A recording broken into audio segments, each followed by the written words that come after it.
Welcome back to the Football Terrace. Hit the like buttons. Make sure you are subscribing. Get that bell notification turned on as well. Very, very important to us at the Terrace, the platform, that you turn that bell notification button on. It's right next to the subscribe button. So I want to thank everyone who has done it so far, everyone who's going to do it today. You're absolute legends. Loads to talk about on the show this morning. Absolutely loads to go through.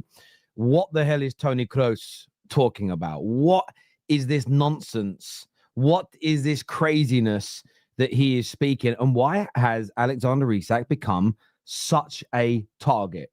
We're also looking at Arsenal that are exploring something that could take their football club to another level. And Daniel Levy, it has now been confirmed that he was essentially sacked, and there could be a Saudi takeover at Tottenham Hotspur imminently. I've been sent some very interesting information through about that this morning. So we're going to delve into all of these stories. We're going to take some calls later in the show as well. But do me a big, big favor and hit the like button. Make sure you're subscribing. Let's do this.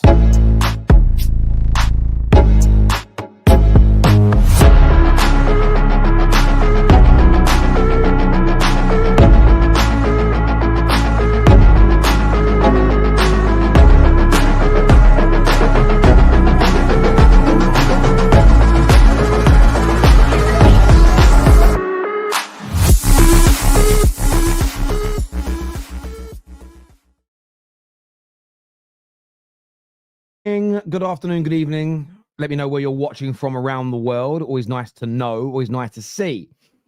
What did Toni Kroos say? Well, we're going to break it down now. I'm just going to put in a timestamp so that people watching the playback can find the sections they want to hear a little bit easier.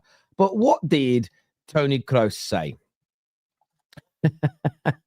I had to read it 3 or 4 times because it didn't make too much sense to me. But Toni Kroos is talking absolute nonsense. Nonsense. Now, look, I respect the man. He's one of the greatest midfielders of his generation. What he won, what he achieved makes him extra special. He's an extra special player.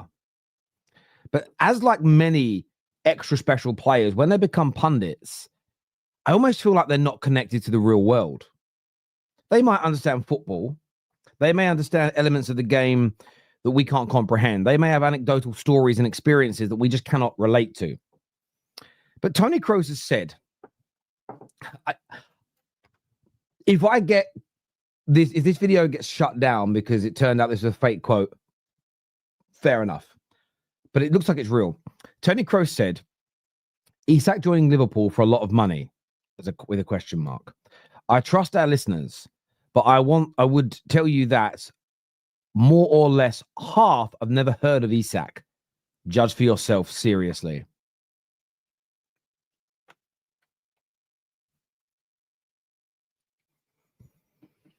We have seen this week. Alan Shearer and Gary Lineker create a false narrative, a lie, an absolute crock of shit that Alexander Isak has actually changed football. Let's take a little look actually at what they said, just to remind ourselves. Alexander Isak, Wissa went to Newcastle, and Mark Gay still fell through at the final minute, who had absolutely done things completely properly, captained the side, played the night before, scored a brilliant goal, was quite emotional with his celebration. So are we saying now that this is the way that players will continue to act in the future? I think because of what's happened with Isak and what's happened with Wissa, then yeah, you will see more of that. I mean, I don't like it. No, I don't think any fan likes it. And I can't say that because of the Isak situation. I also have to mention the Wissa situation and him going to Newcastle. I don't like what the players have done when they refuse to play for their clubs and having a contract behind them whilst being paid by the football clubs. No, it's not a good look, and I don't like it. It's not a good look for football. But unfortunately, yes, you are. Talking, so as you saw, talking about how Isak has almost changed football this year, which again, I think was an exaggeration. He also plays in the Premier League, Alexander Isak. He plays in the Premier League. Now, the Premier League dominates the German league, the French league, the Spanish league, the Italian league. Back as even in 2022, 3.2 billion viewers worldwide. Our league, in terms of eyes on it, crushes every other top league in Europe. It doesn't matter that you prefer watching the football in France. It doesn't matter that Flossie prefers watching the football in the La Liga. It doesn't matter that Jeremy prefers the competitiveness of the Portuguese league. All of that is irrelevant to the point I'm making. It's irrelevant. It's not even part of the debate. I'm not getting into it. The amount of eyes on the Premier League compared to the others.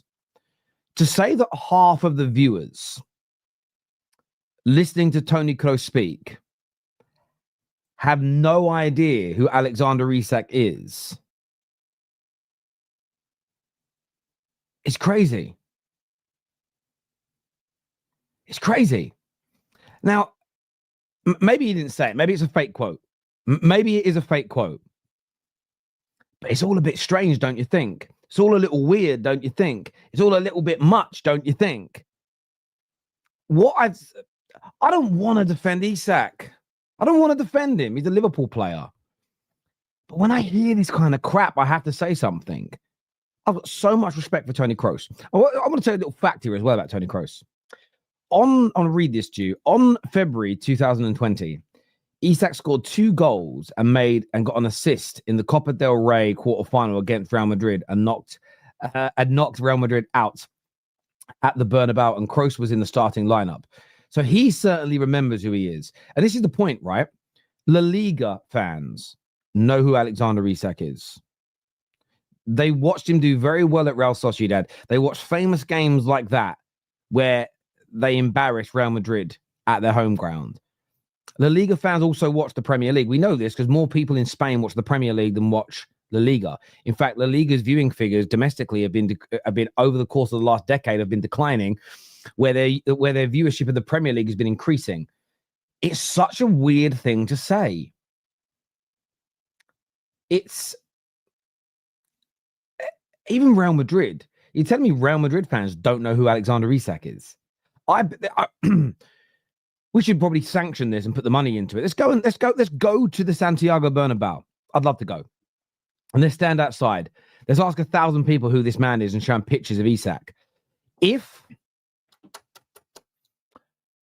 less than 60% don't know who he is, sorry, if more than 60% don't know who, no, that's a lie. If 40% or less don't know who he is, I'll pay £1,000 to charity.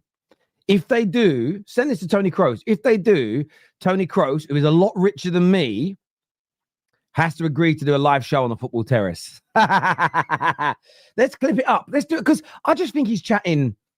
Now, I haven't seen the clip, so maybe it's taken out of context. Maybe the tone's different. Fair, granted. But what is it at the moment with attacking Alexander Isak? What is it? And don't just say it's because it's Liverpool. That's part of it. Like I saw Liverpool fans talking last night online. They were saying, I don't understand because Wirtz didn't have a good game for Germany. In fact, Germany didn't have a good game. I think he gave the ball away that led to one of their goals being conceded. And I saw a lot of Liverpool supporters. They were like, I don't understand why our players are getting so much negative attention. There is a correlation. Okay, the reason you're getting so much attention this summer is 1, you're champions, so there's always a target on your back. 2, you've broken British transfer records, and you have 3 of the top 10 most expensive players in the history in the Premier League purchased in 1 summer. So the world and his dog, and I include myself in this, want to see you foul. We want to see you crumble. We want to see it not work because there is a level of banter that comes with that. Imagine dropping £450 million on new players. Imagine upgrading on most of the players exiting, probably barring Trent. But imagine upgrading on all the players and then you don't succeed with it. It's hilarious. It's why I never bemoaned Chelsea spending. Not in the moment they did it in the mid-noughties. And then the following 3 years after they went back-to-back, United did a three-peat. We eclipsed it. And we proved this point the other day, and people are not aware of this if they're of a certain age. Chelsea, in the first 3 years of Roman Abramovich, outspent what Man United, what Liverpool, and what Arsenal had spent collectively in the previous 10 years combined in the Premier League. And you're not talking about, United. Yes, United, all the big clubs spent big, but Chelsea came in and broke the mold. And I loved it. It was like, come on then, let's have it. Because it's what's the adage? The bigger they are, the harder they fall. And that's all Liverpool are going through right now, is you've become a bigger target because you're champions and you've spent money. So I get the Verts attacks and compilations and jokes that, the Timo Verts and the Kai Havertz and all these jokes. I get all of that. And fans are sort of meant to do that. But when it starts getting into the abusive elements of Alexander Isak, I say no. It's not fun anymore. When you hear Alan Shearer and Gary Lineker, ironically, Tony Kroos then saying half the audience don't even know who he is. Maybe the biggest and most listened to podcast in the world is that one of Gary Neville's. As if people don't know who Alexander Isak is. But with those guys on that podcast pretending as though he's changed football and going on strike is this newfound phenomenon that's going to kill the game and ruin football, I find the whole thing gross. I find the whole thing gross. Tony Gross. It's Tony Gross. It's Tony Gross is what it is. Because we all know where this is leading. We all know this is going to lead to dogs abuse. Not because he's at Liverpool. But people are going to have... what will happen is some people will just listen to that podcast and go, well, Gary Lineker and Shearer know what they're talking about. They're not going to go and do the research. They're not going to use the internet. They're not going to engage their brain. And I don't even feel sorry for those individuals. I feel sorry for the people that perpetuate this. For instance, last night, there was a Manchester City fan on the overlap. And I smile when I hear about these things. But I retweeted it because I wanted the clip to go out there. And he said that Guardiola has surpassed Sir Alex Ferguson as the greatest manager. Now, he's moving around a lot in his chair. He said he's nervous when saying it. But he said that Fergie broke the transfer record countless times. Pep only did it once. Well, it's a really interesting way of phrasing it. In the first 10 years of the Premier League, where Fergie's trophies that he won, in terms of he won as many Premier Leagues as Pep had in the same amount of time.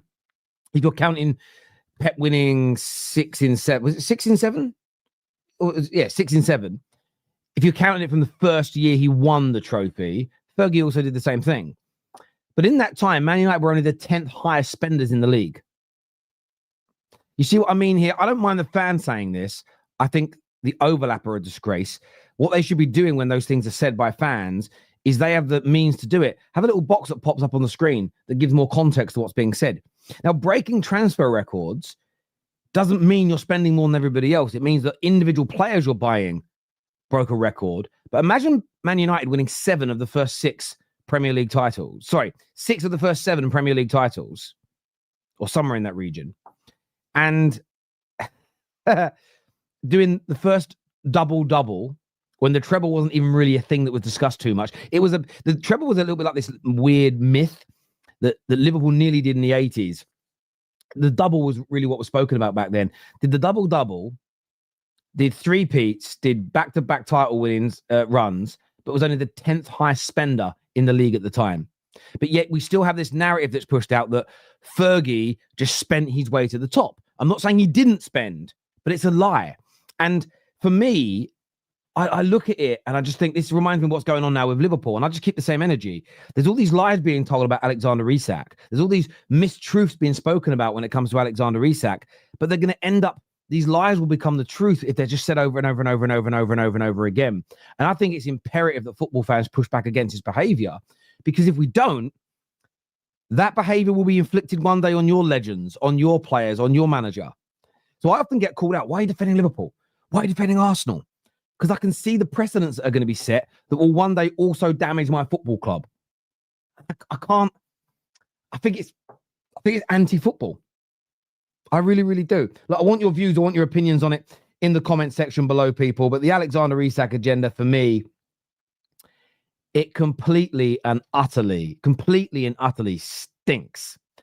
Let's go to some of your comments that have come through here this morning. This super chat. Thank you for the donation. You didn't say anything, but thank you for the donation, my brother. It means a lot. Terry, you need to say Tony Kroos is alleged to. No, I think you only have to say that when it's criminality based. But there we go. These super chats are all from yesterday, I think. Yeah, they're from yesterday's. This system keeps them up. Let's have a little look at what more you were saying here. Some of you are debating each other on things. Oh, Lou and Kane are going at it in the comments section. In a debate, they're going at it. Nothing more than that. Calm down, simps.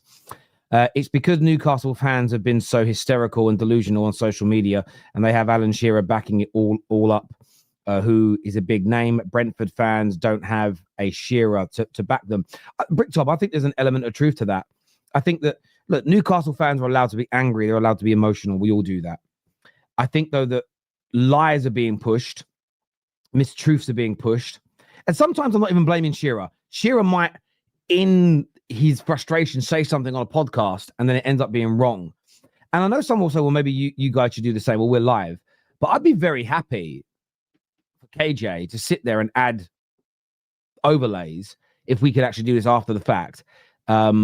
On shows where if I was to turn around and go, Man United won the league in 1999 with 71 points, I wouldn't mind a little box coming up saying, correction, it was 74, because I'm not here. I'm never here deliberately attempting to push information that isn't true. Every single YouTuber, every content creator will at some point say something that isn't true, or they misremember something, or the news article turned out to be debunked and you're discussing it, as an example. If Fabrizio today says that he's heard a rumor that Daniel Levy was sacked, and we talk about that rumor, and then it turns out that was all a lie, I don't feel guilty about that because I was only saying what was being said. But I always correct myself. I'll always address the situation. I just think that when you're dealing with big media companies that have multiple £1 million budgets, a huge team of people behind the scenes, not just me and KJ sitting there making content, not just, you've got to do better. And it's wrong what's going on. Maradon here says, we reminiscing on Fergie again. I think it's very, very important to not rewrite the history of football. Very, very important indeed not to lie about what's gone on before. Bob Paisley did the double-double. Sir Alex Ferguson never did. No, Fergie did do the double-double. He did. We did do the double-double. He won an FA Cup and Premier League by itself, like in the same season twice. It's called the double-double. 110%. 110%. Maybe Paisley did do it, but I always thought the Man United were the first team to do the double twice. Which English football club did the double twice?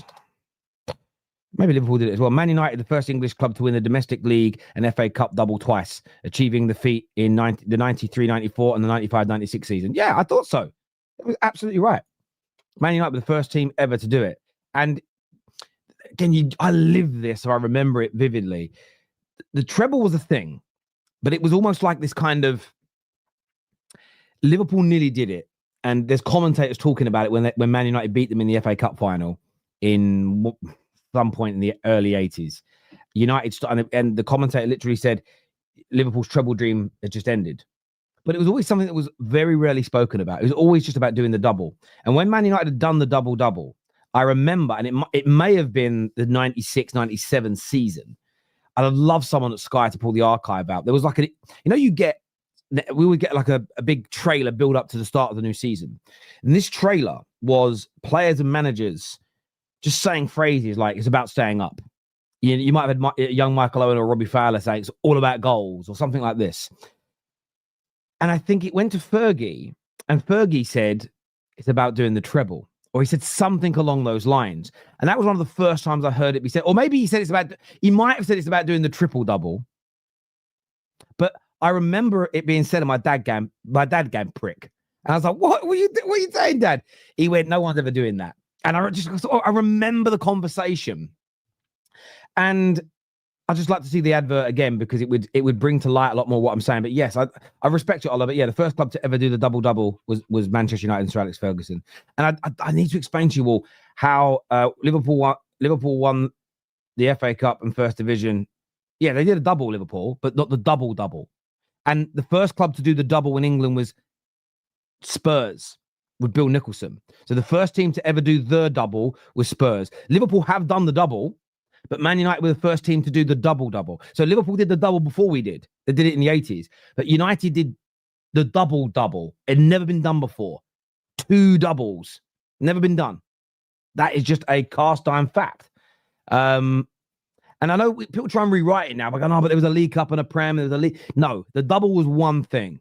It was your biggest domestic league and your biggest domestic trophy being won at the same time. We can't. This is what I mean by rewriting football history. It's not happening on. Go to shit platforms and do it. We ain't doing it in the Terrace. We ain't doing it at the Terrace. The double is not double-double. What are we talking about here? The double-double is doing the double twice. How do we not know this? I'm getting angry. How? How do football fans not know what the double-double is? The fuck is going on? There are grandfathers turning in graves. Yeah, KJ's put the information up. He's putting the corrections in now. Yes, Man United, Arsenal, and City are the only 3 teams who have done the double twice. It's correct.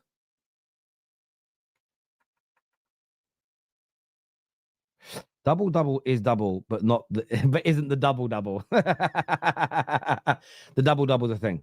The double-double is a thing. Double trouble was what we're getting this morning.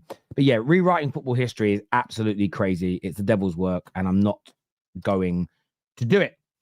Now, speaking of rewriting history, it's in the news about Arsenal this morning, which I thought was very interesting.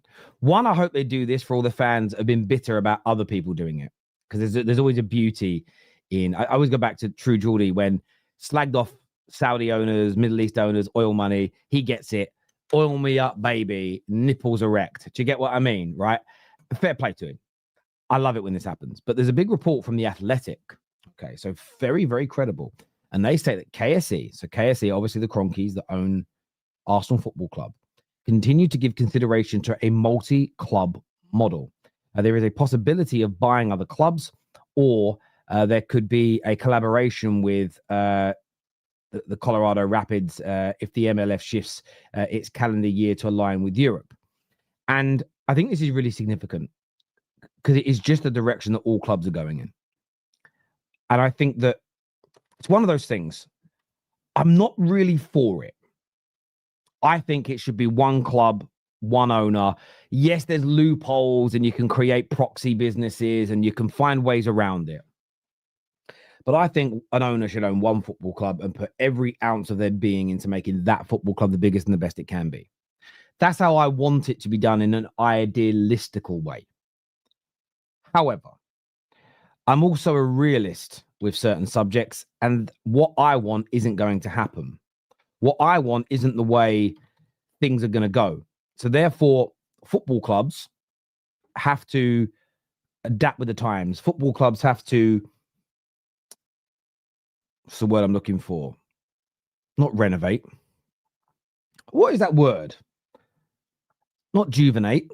Tell me in the comment section, people. What is that word? When you have to move with the times, but there's a word for it.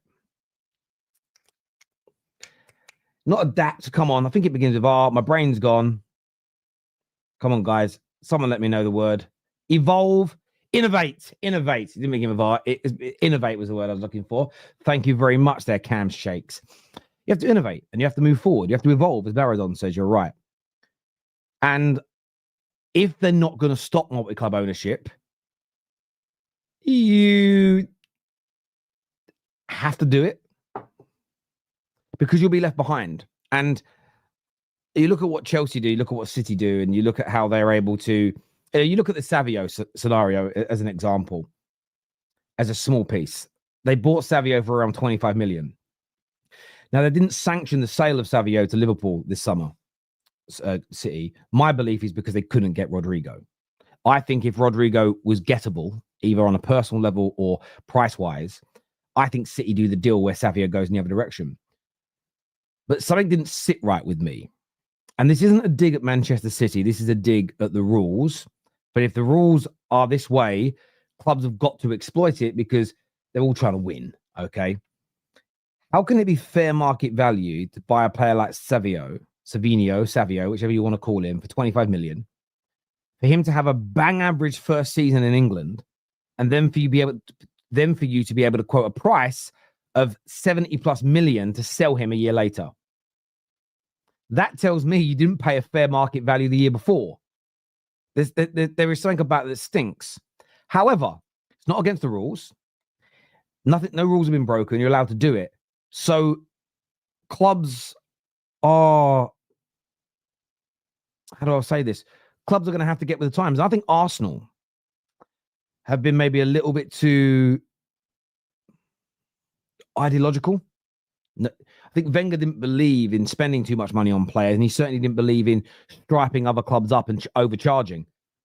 And there is ethics in that, and there is a moral level that I understand. But I look at Arsenal, I look at Man United very similarly.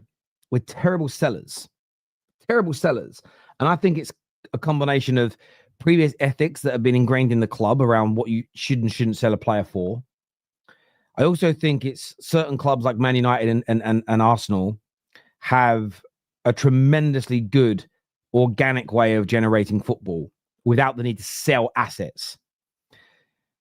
But if Arsenal were able to start selling assets at the same sort of levels as the Chelsea, their revenues would outstrip most teams in Europe. Man United, if we could start selling like Chelsea and City do, we could start bringing in lots of youngsters, cultivating them, putting them into our feeder clubs, buying players for our feeder clubs like Nice, or our smaller clubs, our multi-clubs, they're still feeder clubs, and then buying them off Nice for like 20 million.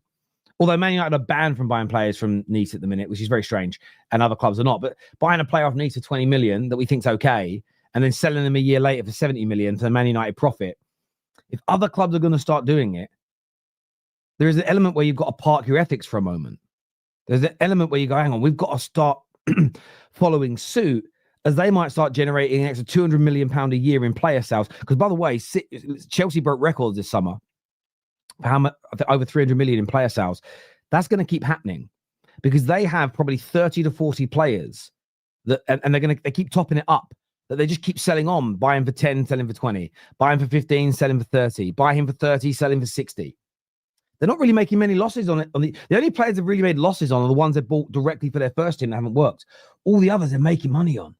So when people go, oh, they spent $2 billion, as I've said all along, they probably only spent up until this summer. It's changed. We did it on straight facts. They spent about up until this year. They spent about 800 million on genuine first team players. The other 1.1 billion was spent on players that they're essentially going to flip. So you have to split the. I won't just go 2 billion spent, no league title. Over half of that has been spent is going to end up generating them between 2 to 3 billion in income over the next 4, 5, 6 years, which they'll keep investing into their first team. And I think clubs like Arsenal, clubs like Manchester United also have to follow suit, also have to adapt to this, or otherwise you'll end up just watching the parade go by. You'll end up watching the parade go by. You'll have your wonka in your hand and you'll be pissed off. And I get, at the end of the day, look, we have got the footballing governing body getting involved, and maybe they'll stop all this. Maybe they'll stop it all.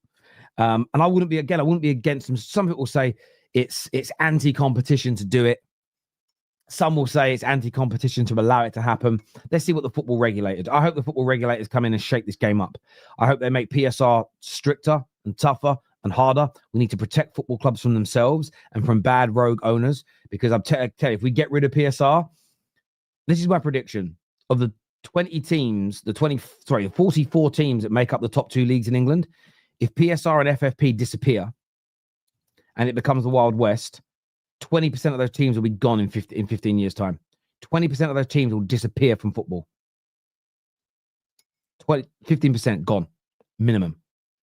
Because owners will come in, run up exorbitant debts, get bored, get sanctioned, lose their money, die, whatever it may be, and those clubs will be left perilous. I don't want it to happen, but there is this part of me that kind of wants it to. And then, but I want it to happen to the fans of clubs who are desperate for PSR to go. And I kind of want to watch them cry and go, we did tell you so. There's a part of me that wants that. But in reality, I would never vote for that. I'd never want that to be the case. So I hope the governing body comes in, does that. I hope it gets rid of owners like the Glazers. I hope it gets rid of bad owners that put debts on their clubs, that don't have their club's true interests at heart. And the one thing about the multi-club model that I don't like, and maybe this, I mean, it's hard for the UK regulators to enforce. Well, we can enforce it. You can enforce it by not allowing them to own the English club. But if it turns out that I won't use anybody else's club, I'll use mine so nobody gets offended and cries. If Man United own 5 clubs, but we're using the other 4 clubs to make Man United bigger, and there is no desire to make those clubs the biggest and best they can be in their country, United's owners shouldn't be allowed to own us.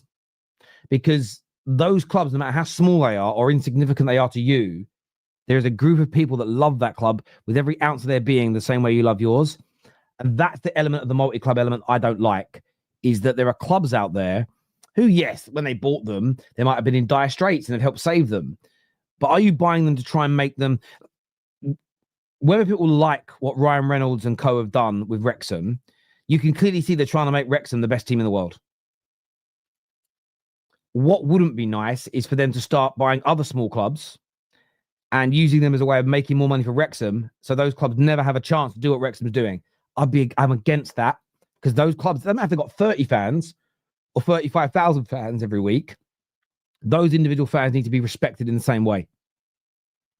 And that, for me, is where I see what these regulators can do. But give me your thoughts and your feelings. Arsenal here. Are they about to move to the next level of the game? Are they about to become a multi-club team? I want your thoughts. I want your opinions on this in the comments section below. Cal here with a super chat for us. Thank you, brother. He says Arsenal are very ideological as a club and fan base. It's why I love it and hate it at times. But that's also part of football, you know. I was listening to something about a week ago, and this guy was talking about how football isn't an escapism. Football isn't about a jolly up with your mates. Football isn't about drinking with your friends. It isn't about socializing. It isn't about the journey. It's all and only ever has been about winning trophies. That is it.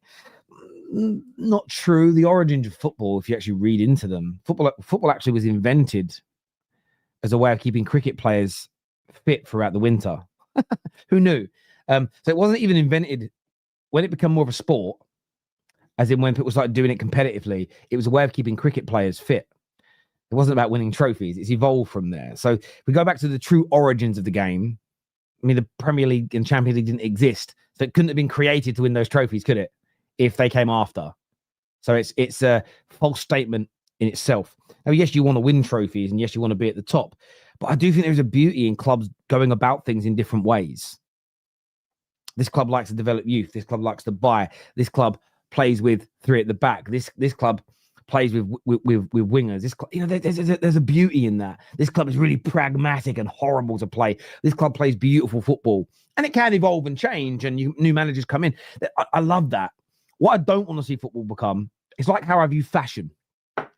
So when I was a younger man, I miss these days. I love to reminisce over this stuff. When I was very lucky with my sport, I got to travel around the world. And as a kid, I remember, you know, you'd meet Europeans in England, but I didn't know anyone from Canada or America. And because you used to hear those accents in movies and films, it always felt quite glamorous. And a little bit like one of my good friends who lived just outside of Manchester. I remember I was in his house and I met his nan. She said, "Where are you from?" I said, "London." And she gave me this look like I was the king. London? You're actually from London? I was like, yeah, it's just London. But she was just from a generation where lots of people from up north of her age group, going to London was like this massive thing, where it isn't like that anymore. Anyway, I feel like English people were like that with Americans to a certain point. Oh, you're American. It's hearing the accent for the first time. I think Americans were like it with the English as well, and still probably are to a certain degree.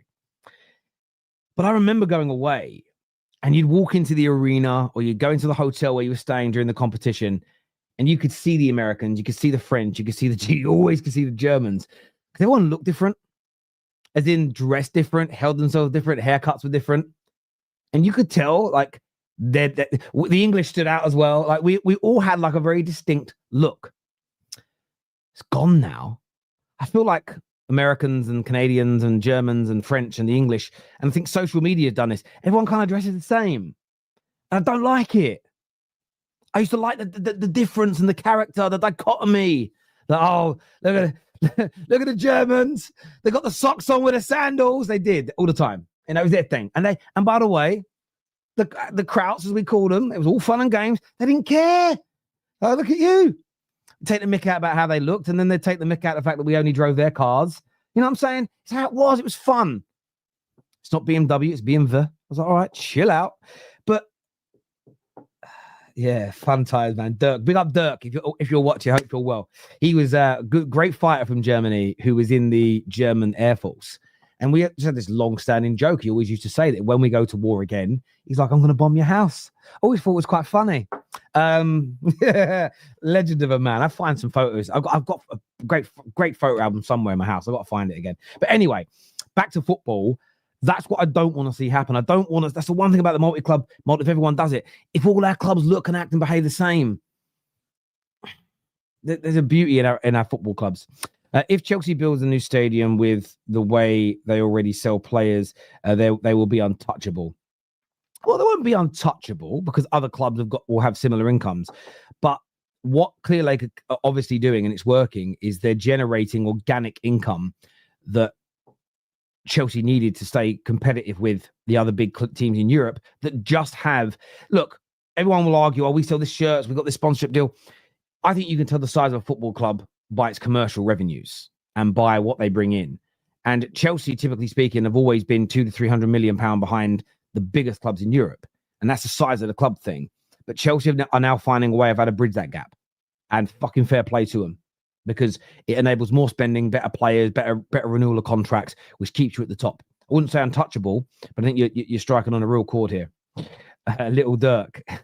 Dirk's big. Dirk's about 6'4". He's a big geezer. Great fighter. But my good friend, actually, we had a guy in Team England, and Team GB became Team England. And it became Team England because only a handful of Scots and no Welsh people could get into the team. The British tryouts every year would happen, and they just couldn't get into it. And eventually they decided to split so that the Welsh and the Scottish lads and girls could all go to the tournament. But I remember we had a guy in Team England that's actually South African, who we used to call Mr. England, Alex Grimmer. Hope you're well. Again, if you're watching, I hope you're well, man. Love this guy. First time I met him, scared the living daylights out, because he was about 23, 24. And when you're 14, 15, that feels really old. He had these scars down his arm. And first, we didn't know. If I saw someone now with those slashes down their arm, I would assume that they'd self-harmed, maybe. You don't think that when you're younger. It's like, oh my God, he's a nutter. He's got all these cuts all over his arm, right? And because you're a kid, you ask. I remember going, Alex, he's like, yeah. What happened to your arm? And obviously he was like, oh, this is what happened. He showed us. And I didn't notice at the top, there was 2 scars here, like dots, and 2 there, and then 2 here. He was out in the wilderness in South Africa and got bitten by, I don't remember the snake, by a very poisonous snake. And he was cutting his arm to suck the poison out before it got around his body. And I remember looking at him going, now that's hard. Like slitting your own arm and sucking venom out of it was crazy. But yeah, he beat Dirk. He knocked Dirk out. That was great. It was so great. It was one of the best punches I've ever seen in my life. And I remember we were in Marina de Massa. It was 2002. I just left high school. We're at this World Championship. And Alex, he just slipped a hook and just bang. It was the most perfect punch. And Dirk's legs went like a baby giraffe and he fell down. Referee just came in and stopped it. And I just remember it was very late at night, maybe around 11:30, 12 at night. It was very late, one of the last sections. And a lot of Team England at the time wanted to go back to the hotel because people had to compete in the next day. And a guy called Alfie Lewis, who's very prominent in the martial arts world, stopped everyone leaving, going to stay and support the fighters. And I remember the eruption of noise. We got back to the hotel about 1:30. I'd already finished competing, so I was done. No one could sleep. We were wired, went out, and the locals opened up a couple of bars for us.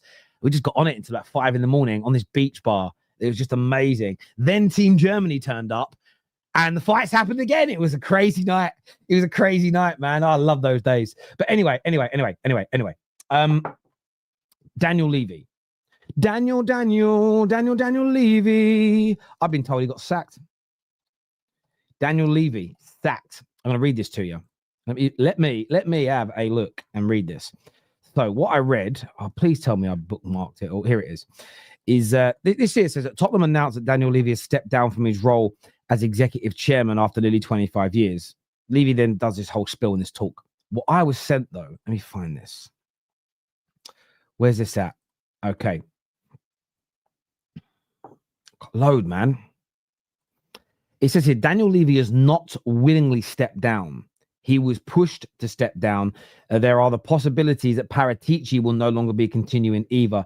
So Daniel Levy and his family are in shock. However, it says that changes in relationship between Levy and the Lewis family. It says here that focus of the family, the Lewis family instigated a review after poor team performance, and the desire was for more.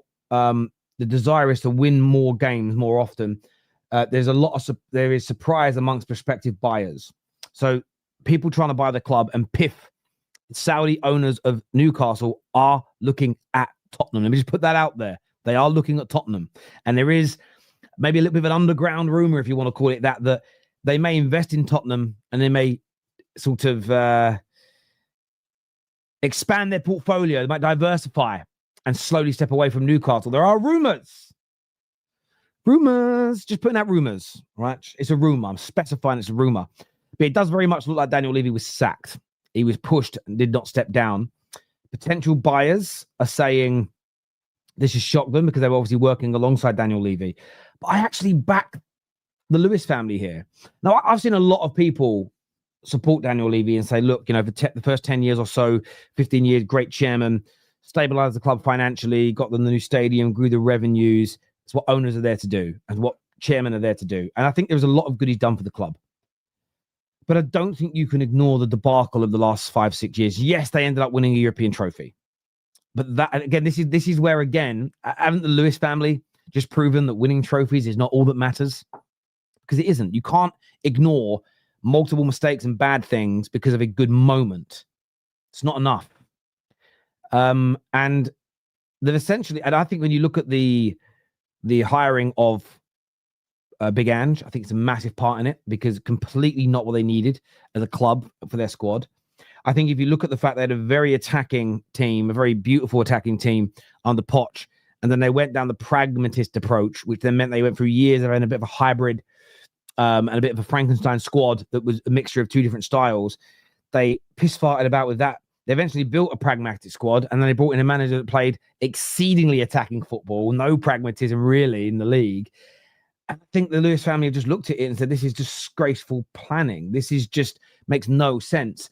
And yes, they won that title, but Big Ange was rightfully sacked because the league form was horrendous.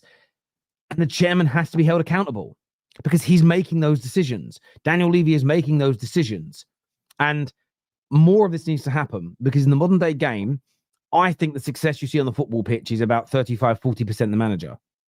I think it's around 50 to 60% the people that run the club day to day, that hire the scouts, that hire the recruitment team, hire the negotiation team, that hire the directors of football, because they run a much bigger part of the club.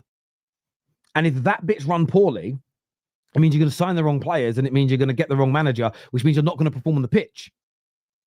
So I think we need to start seeing more of this in football, where if multiple poor managers, foul managers are hired, multiple poor summer transfer windows where the team don't get better, the people making the decisions on who comes in should lose their jobs, maybe before the manager does, because I think they're more accountable. Slot's done an amazing job at Liverpool, and he deserves the accolades. But I think the true hero of Liverpool in the last 2 years is Edwards. I think he is the hero. It's just not what we're used to in England. But I think he's a bigger hero. I really do. It doesn't mean that Slot shouldn't be praised, but it's, yeah, listen, I think that they've done the right thing here, Tottenham. And I'm a little worried. I'm not going to lie. I'm a little bit worried that Tottenham Hotspur, especially if they get ownership from the Middle East, I'm really worried about what they could become. They probably should have got rid of Levy years ago. Joe Lewis got charged for insider trading in the US.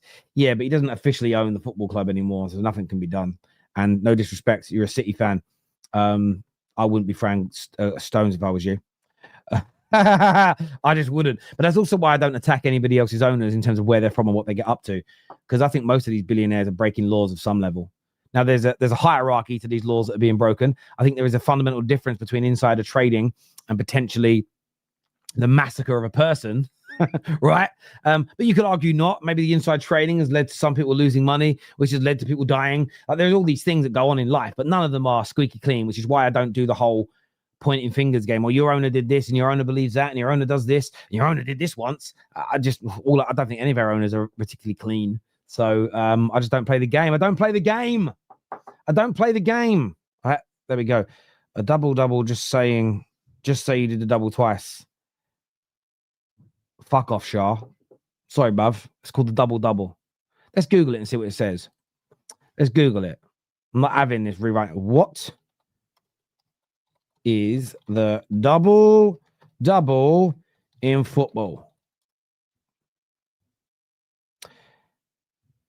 The double. The double was a phrase coined after Manchester United became the first team in English football history to win 2 doubles. There we go. Can't argue with that. It's on the internet.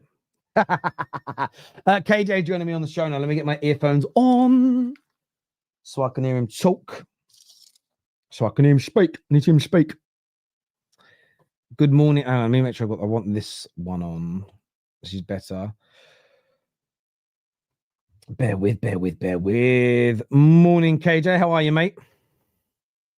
I'm good. Just sometimes I forget that you're actually going to bring me on, so I end up doing other things. And then you say, "KJ's coming." I'm like, "Oh crap, need to get ready now. I need to be prepared." But yeah, no, I'm good, man. I'm good. Life is good. The sun, a little bit of sun that we're probably gonna have left in the UK is out right now, so that is all good. Yeah, Terry, make the most of the sun because in about a week, 2 weeks, it's locked finished. off for 7 months. Yeah, no, that's gone. Before we get into the football talk, have you watched K-pop Demon Hunters with your kids? What? K-pop Demon Hunters. Have you watched that with your kids? Yeah, they watched that. Yeah. Have you watched it? It's been on in the background, but I haven't watched it. Why? No, you should watch it, man. Great show, man. There's songs that been in my head. Do you actually watch it? I watched it. It's a movie. It's not a series. It's a movie. Oh, okay. No, I have seen it on because I actually listen to a little bit of K-pop. I don't mind a bit of K-pop. Yeah, no, K-pop's lit, man. But yeah, and I watched it with with my wife in it. So when I say K-pop, I like watching the artists sing songs I know. I'm in a bit of a phase at the minute where I like listening to the songs I like, but I like listening to people cover them well, if that makes sense. And there's a lot of people. There's a lot of K-pop. There's also a lot of Filipino singers that I listen to that sing amazingly. Never heard, and it's nice. It's the same song, but with different twists. So yeah, I don't mind a bit of that. No, watch it with your kids, man. Probably watch it. It's great show, great film. Anyway, we digress. Okay, I was coming mainly to talk about Spurs, really, because this ain't good, Terry. This ain't good.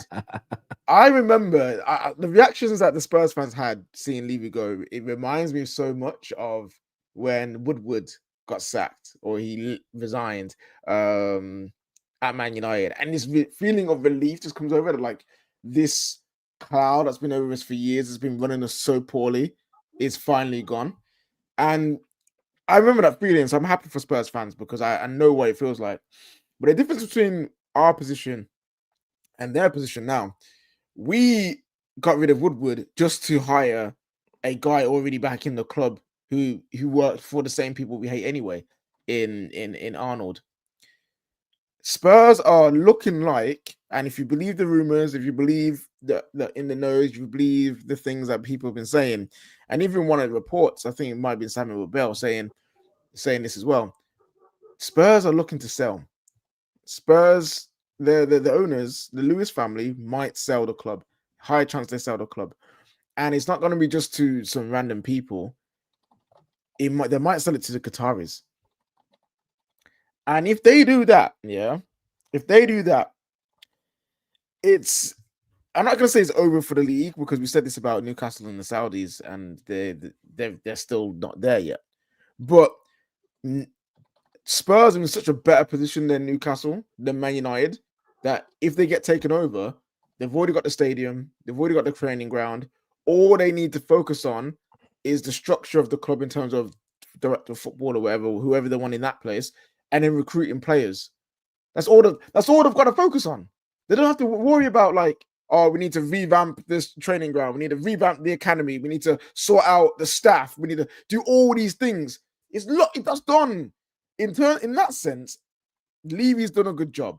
The business side of the thing, the business side of Spurs, he's done a fantastic job. They're probably one of the best run clubs in England. when they talk about business in the football space, Levy's name is mentioned as one of the best. So he is one of the best. But we're football fans, so we focus on what's happening on the pitch, who we're signing, who we're recruiting, how do we win trophies.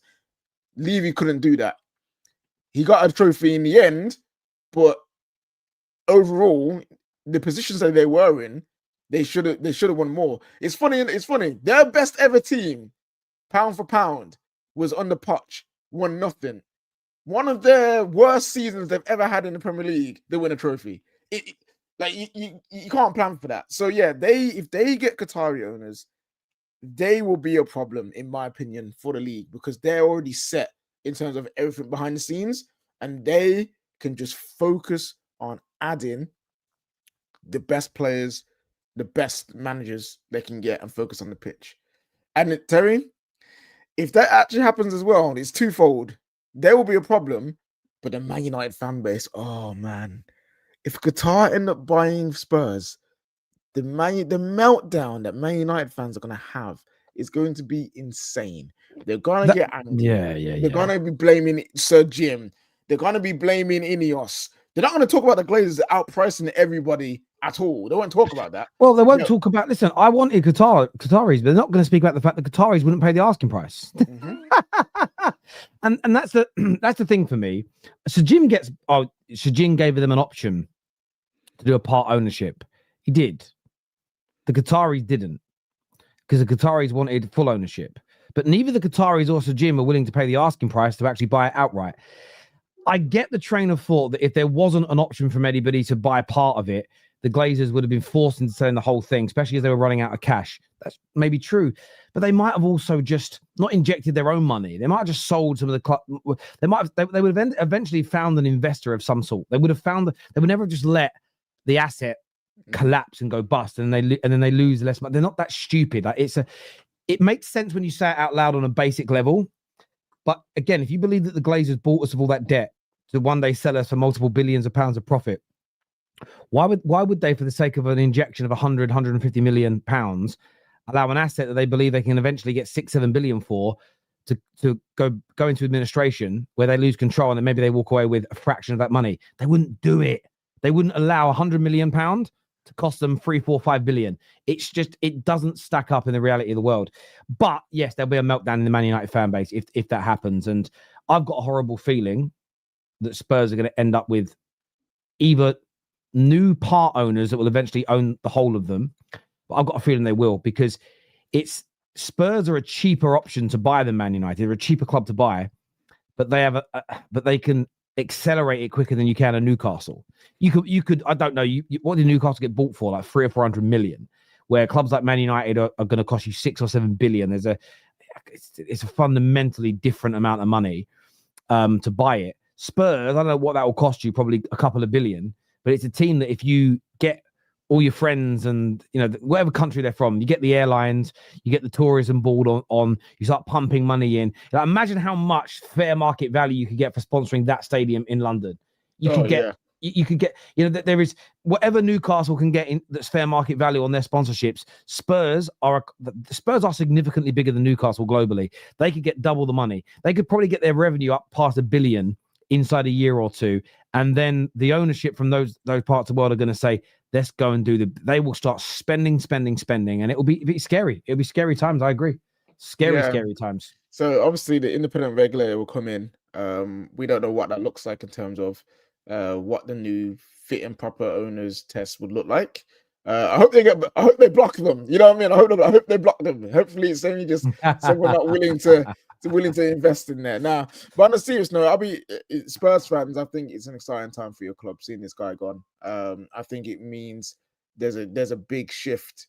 I think there's a big shift coming up in that club, and I'm not looking forward to it. As someone who's already climbing from the bottom, and I've got Chelsea, I've got Man City, Liverpool, Arsenal, Newcastle to worry about. I don't need Spurs added to that group of teams, man. I don't. So hopefully we see. Hopefully we can keep up with that, because if they get in, another team for a problem. But yeah, we'll see. In terms of Onana, Terry, do you actually think he's gonna go? in this little period that we've got to sell him to Saudi or to Turkey, one of those two. Like, do you actually think it's gonna go? I haven't paid it much thought, but again, I've seen the rumors. I hope so. I hope he does for his own sake, because he ain't kicking a ball for it. He ain't playing a game this year. He's done. I hope he uses his brain and realizes Ruben Amorim is already picking Bayandera in the league over him. Lemaines has come in, and everything I've said about the Lemaines deal is going to come to fruition. I'm so convinced. I understand what the club are doing. He's going to be built up as a backup or a challenger for the first team places. He's eventually going to start playing more. It will eventually come in. We're just lowering the pressure on him. It's obvious. Yeah. But I think Onana's finished, bruv. I think he's finished at the club. The only reason we won't get rid of him is if Onana, does the whole I'm staying. He might do, depending on what the other clubs offer him financially. But listen, man, sail off to go to Saudi, bruv. Go to Turkey, earn your money. Because one issue we have with him. Let me see. This is his third year. He's got 3 years left on his deal. That's the only worry. That's the only concern. It's the only concern. Yeah, like I'm looking at him now. I'm like, mate, like the writing's on the wall. If it's not this summer, it's January. If it's not January, it's next summer. You're not going to be wanted. And I know they keep reporting that Amorim likes him. I understand. He probably is. Like I said yesterday, he probably is a great guy to have it, like just to be around. He's probably a great friend to have. But he's cost Man United so much that you just can't have him around no more. The whole team is nervous when he's in nets. And we can't have that no more. And if you're getting benched for a 23-year-old pretty much unknown player in Le Mans, then that says a lot. That says a lot. What is he, 29? He should be in his prime. He should be in his prime, playing week in, week out. He should be undisputed number one at whatever club he's at. And he just can't do it because he just makes stupid mistakes all the time. So like, hopefully he goes. Hopefully, go to Galatasaray. They will love him out there. They will love that kind of guy because they're mad as well. You know what I'm saying? Like, Galatasaray fans, Turkey fans, they're crazy. They'll love someone like Andre Onana, trotting smack, you know what I mean, out there doing that foolishness on the pitch. They will love that. Just go out there. Don't stop bothering us because we need to move on. And the one thing I do appreciate Ines trying to do, they are trying to get rid of underperforming players quicker than we usually do. Because we would have had Onana in nets for next two seasons under the Glazers. Well, it's one of the things that Barada spoke about at City, and I think it's something we've adopted at the club, is that you get a couple of years to prove yourself. Now, again, when you say that, but Mount's still here, because you can't get rid of everybody. This is where people have got to start engaging their brains. Mount, though, I would say this. Under Amorim, when Mount's been fit, he's been pretty good. Pretty good. As in, he's been okay. He's come on, done well. So I get why you would not look at him. And I think if the club could get rid of Mount tomorrow, I think if a club was willing to come in and go, there's 40 or 50 million, I think we'd cash in on him. Yeah. Nobody's interested in going after him because he's got so long left on his contract. He's on massive wages. And he's not agitating for a move either. So he's not a bad egg. He isn't misbehaving or anything like that.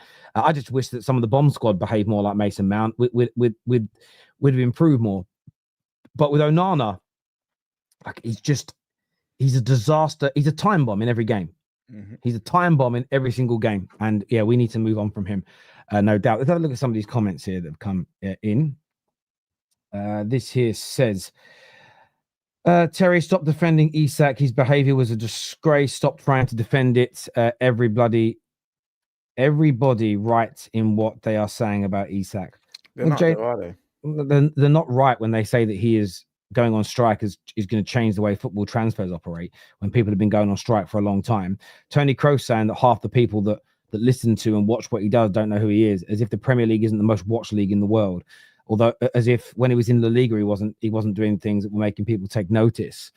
So this idea, these things that are being said about Alexander Isak are fundamentally wrong. Now, what you want is everyone to ignore calling out these mistruths about him because you want to shit on him. So what you're angry about is, oh, no, don't tell the truth, Terry, because I want to shit on him. It's not how it's going to work here, my friend. If you want that, go watch a shit YouTube channel that just spread lies every day. Yeah, and like even this whole, after in the last few games for Newcastle, like he was down in tools. He didn't want the team to qualify. The guy scored what, Apparently, he scored 4 goals in 9 games with a couple of assists. That doesn't sound like a guy who's down in tools. That doesn't sound like a guy who doesn't want his team to win.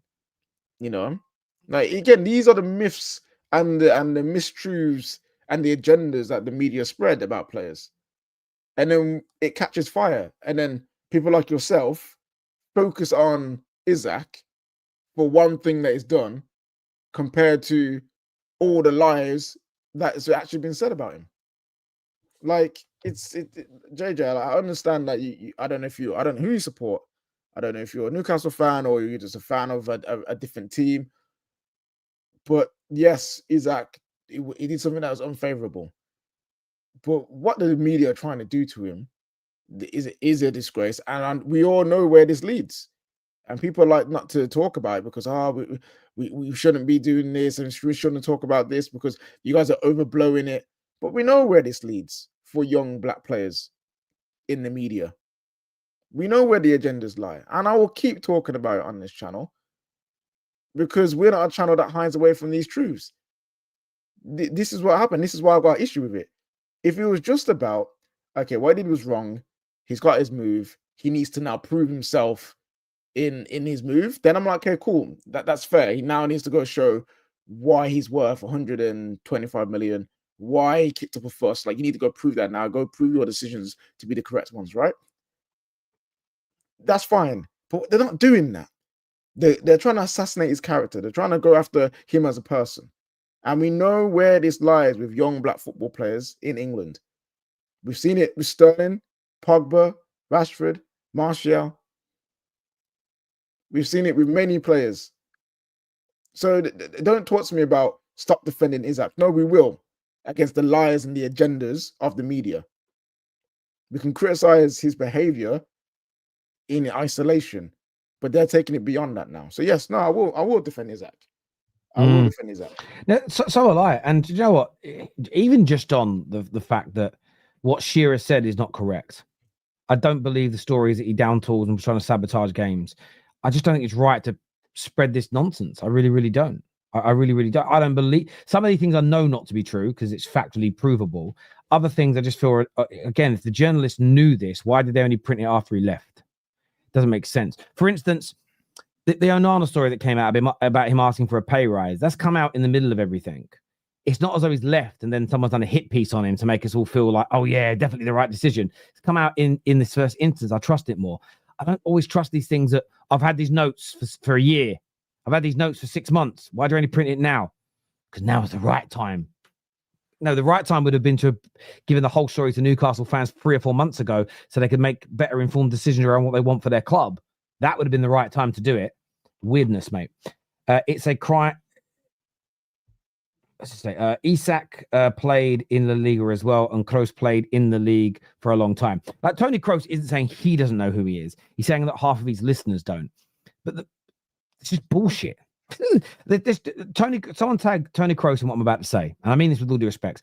I will give £1,000 to charity of my own money if I'm proven wrong. You have to give one or two things. Come on my show. We'll discuss it. Or you're a lot richer than me, so 10 grand to a charity of my choice. I do 1,000 to a charity of yours, just because you're a multi-millionaire and I'm not. I bet if I stand outside, you pick the Bernabeu or you pick a big stadium in Germany. We will pick 1,000 people. We'll film it all. If 40% or less, so I'm going to give you grace of 10% because you said half the people. If 40% or less don't know who he is, or more, don't know who he is, I'll give the £1,000 to charity. I guarantee you 80% of the people know exactly who Alexander Isak is. I bet if we went to 2 stadiums, we go to the Bernabeu and we go to Bayern Munich, right? The two biggest stadiums in those countries. I bet 80% of the people outside the ground know exactly who Isak is. Mm-hmm. It's a crazy comment to make. It's a crazy thing to state. It just adds, and he maybe hasn't done it to add fuel to the fire, but it will add fuel to the fire. It feels like this last 2 months, everything's been about, we've got to make Isak look a nasty, bad man. Yeah, and the thing with Kroos, I respect him as a footballer. He's had one of the best careers we've seen. He will go down one of the greatest players to play the game. But his comments are not, how do I word this correctly without sounding terrible? His comments aren't isolated to just Isak. He's got history of being a bit controversial with players, you know, like he has his situation with Ozil, with Sane, with Aubameyang. I think even with Eden Hazard, he's had some words with about. So he's as a person, he's very harsh. I think on certain topics and with certain players. So yeah, I don't really take his words for like gospel, you know what I mean? Just because he's a great player. Like some of the times, some of these great players that come out with nonsense. Say, look at Shearer. You know what I mean? Like he's one of the greatest strikers we've ever seen in the Premier Look at League. Michael Owen said yesterday about how Harry Kane winning the top goal, the sort of all-time Premier League goal scorer record was better than winning the league in Germany. What a dopey thing to say. I don't care that I don't care that someone put a tweet out saying, unless you've got a Ballon d'Or trophy in your house, your football opinion means less than Michael Owen's. It's just nonsense. Michael Owen's chatting crap. Michael Owen, yes, he won a league title at Manchester United. Yes, he did. But he wasn't an integral cog in that wheel. He wasn't a player that season was instrumental in Manchester United winning that league title. He simply wasn't, okay? This is a player who, look, at Liverpool, he won the League Cup twice. He won the FA Cup, and I think he won the UEFA Cup, maybe even the Super Cup. At United, he won the League Cup. He did get a Premier League trophies. It wasn't like he won nothing. But what he did at Liverpool fans don't really recognize him how he wants because of the way he left, and then he joined Man United. How he sort of got out, went to Real Madrid for better things. Didn't work out for him. Ended up at Newcastle. Then he went to their deadliest rival, Man United. And yes, he helped win them trophies, but you very rarely hear Liverpool fans talk about how important he was in it. It's Gerrard, it's Hyypiä, it's other players in that area. Maybe Hyypiä wasn't even there then, but there's other players that are mentioned. But he did win some trophies. But Michael Owen's biggest things were his golden boots in the Prem and his Ballon d'Or. And his Ballon d'Or deserved. He was fantastic that year. But it's because he wasn't integral in winning any massive trophies outside the FA Cup. You know, he won the third rate European trophy at the time, the UEFA Cup. Actually, no, I think it might have been the second level by then. I think the Cup Winners' Cup might have gone by then, so fair. But it was a second-rate European trophy. He won the League Cup 3 times. He did win the FA Cup, but that was 25 years ago. Never won it. Never integral in winning a league title. Never integral in winning a Champions League. So he has no leg to stand on when it comes to winning that, saying that those personal accolades are more important than the giant trophies. Because he didn't win the giant trophies as an integral player. He won 1 Prem medal in a season where he played a grand total of 11 matches and scored 2 goals. Had, for instance, he played 35 matches and scored 20 goals and won the league, had he had a season where he played all the Champions League games and scored 10 goals and scored a brace in the final to win it, I guarantee he'd feel differently about what winning trophies means. It's just, but again, as I say, some pro footballers chat nonsense. There's a comment here, Terry. Can you read this out from Tears of Disgust? Let me put it up on the... Yeah, the other one, yeah. Let me put it up on here. Let me just find it, though. Stop making it about skin color, race, or religion. Isak gets criticized because he acted a certain way, not because he is black. Get over it. Okay, here's my thing. Here's my thing. What I said and what we and Terry and even Ash, a Newcastle fan, has mentioned is what this leads to. Okay? It's not this leads to. We're not here saying the criticism about his behavior is because he's black. No, he did something that most football fans don't like. So we understand the criticism. What is now happening is getting further along than just what happened. It's now turning into personal attacks and personal agendas. When someone's did something that many football players have done before in the past, but now he's now the face of changing the entire game of football and how football is going to be operating in the next 5, 10, 16 years. He's the reason why. This is beyond just criticism. It is an agenda. And that I will keep going on about it because it doesn't matter what these people do, they will always revert back to the same thing. This country, I don't know where you're from, Tears of Disgust, but this country the media does have agendas against players who are not white. I'll happily say that, and I've said it with my chest, because we've seen players like Jack Grealish be drunk and disorderly.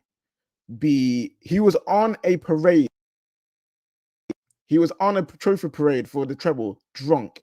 He was wearing a high-vis vest with no shirt at a family gathering for Man City to celebrate Man City. He's crashed his car while drunk driving and left it in the streets. But he doesn't get the same scrutiny that the other players get. He gets, it's Jack the lad, man. He shot the lad, yeah. Yeah. But Marcus Wagner, Raheem Sterling buys his mom a new bathroom. He upgrades her house. Raheem Sterling spends $5,000 on a bathroom. Marcus, Tosin, I think it might have been Tosin. Someone bought their mum a house. A black player buys a mum a house. This player buys his mum a house for £2 million without even an appearance for his club. Phil Foden buys a house for his mum. Oh, look at Phil Foden. He's bought a house for his mother. Like, what a great guy. These are the things we were on about. It's these subtle. Yeah, I agree. I agree completely with that. And I think that there is this element of, and look, there are, and I know what the argument's going to be. Terry Beckham got a lot of shit, and he did. Rooney had a lot of shit, and he did. So no one is claiming that there haven't been white players in the past who have been targeted disgustingly by the media as well. That should also be called out. What is the truth in this? Is that I don't want to see any player lied about in the media. I don't care about their race, religion, sexual orientation, the ethnicity, none of it. But what is a fact is when a player with the skin color of Isak, the skin color of Raheem Sterling, is when they are labeled as greedy, money hungry, horrible people, it ends up leading to these dog whistles, to these amoebas, these bigoted scumbags. And it's recognizing that. It isn't saying you shouldn't criticize bad behaviors. If you're someone that is against players doing what Isak did, that's fine. No one's saying you can't criticize him. But what you then shouldn't advocate for are lies being said. If Alan Shearer stated, I hated seeing it because it was a Newcastle player. I don't like it when players do this, but it has been part of the game for a long time. It's fairly typical. Happens most summers that players go on strike and force moves. I don't even think I'd have reacted to it. I don't even think I'd have gone, that's dangerous, because it isn't. What they're saying is that Isak has set a precedent that's never existed in football before and could be damaging to the game. And then they're framing it as other people are then jumping, greedy, money hungry, ruin the club. Oh my God, he was trying to match fix. Oh my God, all these things get piled up together. And then the guy's going to end up being hated for doing something that is fairly normal in the game. Clubs, Joe Hart said it right. Clubs behave in that way every year to multiple players to get them out of football clubs. And it's about that. It is not then PC nonsense to say that when black players in England are targeted in that way and lied about. So again, if a Liverpool fan didn't like Raheem Sterling leaving, we brought you in, we developed you, we gave you opportunity. I think you're well out of order for leaving. That's fair. But when they made up a nonsense that he wasn't going for footballing reasons, it was all about money and greed. It then gave credibility to those stories saying, oh, look how much he spends on a bathroom. Look, he does this, spending money there, flash this, flash that. Yeah, I knew he was like that because they said he was greedy, didn't they? Oh, Carragher said he was greedy and not going for the right reasons. And you create a false narrative and picture of a person. That then contributes to the racial abuse these men face. And that must be called out. Criticism, yes. Have a bad game. Say it wasn't good enough. Absolutely. But don't push falsehoods against anybody. They should always be called out. But the falsehoods, when it's against young black men in the Premier League, invariably leads to racist abuse. And I think we need to be more responsible with that. Yep, no, true. And Raheem Sterling, the tattoo issue, the scenario is a big example. He got a tattoo to remember his dad. Is it unconventional way of doing it? Yes, but when he explains it, when he goes into it, you understand why he's done that. But the media just pick up on it and say, Raheem Sterling promotes guns to young children. No, it's true. But look, Bricktop here says, Terry, I'm a Liverpool fan. I work in Newcastle. I haven't seen anything about his colour. Some have wished injury on him, but nothing racial. Again, no one is claiming that Joe, this is a made-up person, Joe, the Newcastle fan who says he despises Isak. No one is claiming Joe saying that because he's racist. What we're talking about is the falsehoods that are being claimed, the lies that are being spread will lead to racists abusing him, because what they will see it as, oh, this is like fair hunting ground, and that's what happens. So again, a Newcastle fan being angry at Isak doesn't mean you're being racist. The same as if Onana has a bad game and I criticize him. I'm not criticizing Onana because of the color of his skin. I'm criticizing him because he's a bad goalkeeper. But if I start pushing falsehoods about him, lies, stories that aren't true, that I know aren't true, if I'm making things up like Gary Lineker and Shearer made something up that isn't true, if you create a hate campaign around someone that makes people that are impartial go, actually, you're right, he's a scumbag, I know where it will lead. And it's about being responsible in those moments. Criticizing a player for being bad at football, when Chelsea fans criticized Nico Jackson for stupidly getting sent off twice in like 3 games, it wasn't because of the color of Nico Jackson's skin that they were criticizing him. That is fair and should not be. No one is talking about that. We're talking about creating false narratives and disgusting lies about players, what that will lead to. Yeah, like look at, we spoke about Onana today already. Let's just use him. We have spoke about him being poor at his job, and then also Terry spoke about him demanding more, well, quote unquote, demanding more wages or going in, asking for the increase because he lost money. Terry just said that's not a smart thing to do. He didn't go in and then say, this proves why Andre Onana is a terrible person and he's so greedy. He didn't. He just stuck to the facts of the matter, criticized the facts, and that was it. We've left it at that. I've come in and said, I think he probably is a good guy. Why? Because every report I read about him as a person says he's a good guy. He gets along with everybody. People enjoy him as a man.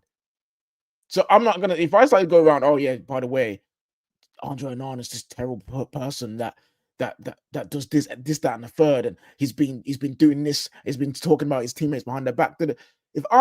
That's a lie that I'm spreading. So I need to be held accountable to that lie. That's what we're doing here. We're trying to hold the media to account to how they report. We're not claiming that anyone in the chat is a racist, by the way. We're not claiming that anyone in the chat is doing things that are racially motivated. We're just saying that these are the things that happen that lead to these things. Yeah, and we need to make sure that we are on top of that. Tears that discuss this is sue the reporter or racist person telling lies about Isak, but don't make it seem that everyone's racist. No one is saying that. Quite a few of you are saying that in the comments. No one is claiming, because we were very clear in this. Criticizing Alexander Isak's behavior if you didn't like it doesn't mean you're being racist. No one even said spreading the lies about him is inherently racist. It's what it will lead to. Be careful. That's all that's been said here. Do you know what I'm saying? Like, it's like me saying to you, listen, be careful running across the road. Why? A car might hit me, but a car hasn't hit me. Be careful, because one might.